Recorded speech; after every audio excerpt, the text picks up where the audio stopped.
இன்றைக்கு விருத்தினி ஏகாதேசி அப்படின்னு பேர். இந்த ஏகாதேசி நேற்று இரவு 8:30 மணிலேருந்தே ஆரம்பிச்சுடுறது.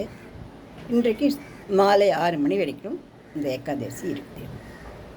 இந்த ஏகாதேசி ரொம்ப விசேஷமானது, ரொம்ப சிறப்பு வாய்ந்த ஏகாதேசி. சித்ரா மாதம் தேய்பிரையில் வர இந்த ஏகாதேசி ரொம்ப ரொம்ப மகத்தானது. இந்த ஏகாதேசி நாம் விரதம் இருந்து கிருஷ்ண பரமாத்மாவை வணங்கிறது. 1000 வருஷங்கள் தவம் பண்ணால் எவ்வளோ பலனோ அவ்வளோ பெரிய பலன்களை கொடுக்குறது. இந்த இகலோக வாழ்க்கையில் இருக்கக்கூடிய நம்மளுடைய எல்லா பிரச்சனைகளையுமே நல்ல விதத்தில் தீர்த்து வைக்கிறது. கடைசியில் மோட்சத்தையும் கூட கொடுக்கக்கூடிய ஏகாதேசியாக இது அமையிறது.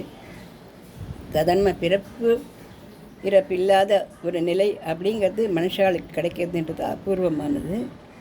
ஆனால் இந்த ஏகாதேசியை பொறுத்த வரைக்கும் நம்ம அந்த ஏகாதேசி பக்தியோடு விரதம் இருந்து பகவானை பூஜை பண்ணி மனசில் நினச்சி வணங்கி வந்தோம்னா அவங்க எல்லாருக்கும் நல்ல ஒரு பதவி கிடைக்கும்.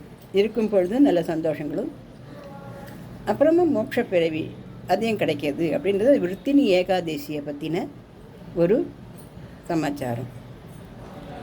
அதனால் எல்லாருமே அரிசி இதில் பண்ணப்பட்ட உணவுகளை தவிர்த்து மற்றபடி கோதுமை அந்த மாதிரியான ஒரு உணவுகளை எடுத்துக்கலாம்.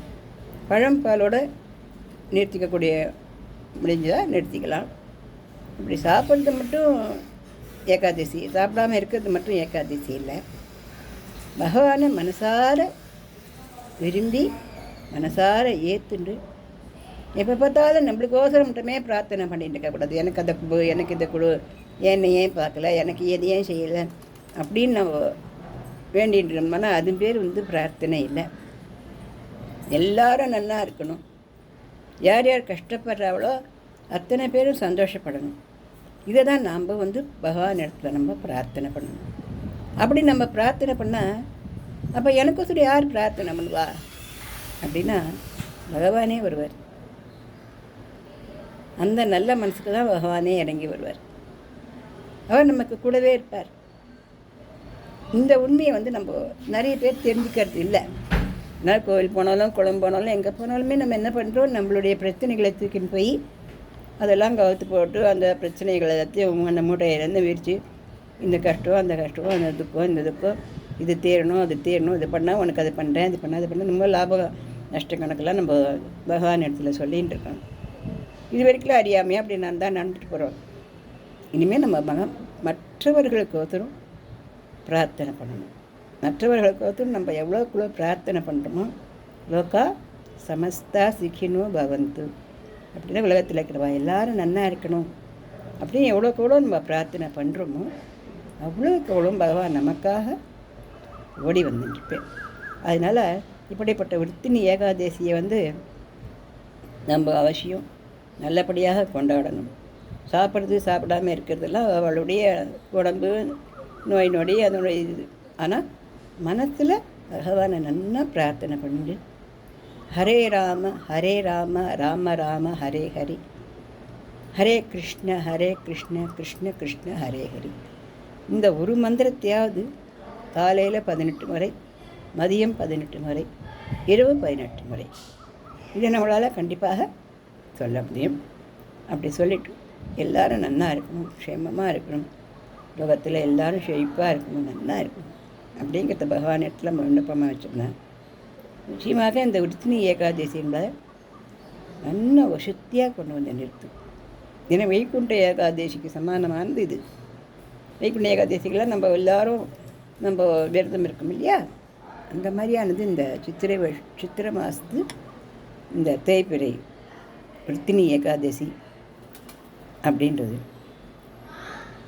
பிரம்மா கர்வத்தினால் இருந்தபோது அவருடைய தலையை மகாவிஷ்ணு சீவிட்டார் இல்லையா, அந்த பாவம் கழியறதுக்கு மகாவிஷ்ணுவே இருந்த ஏகாதசி விரதம் இது.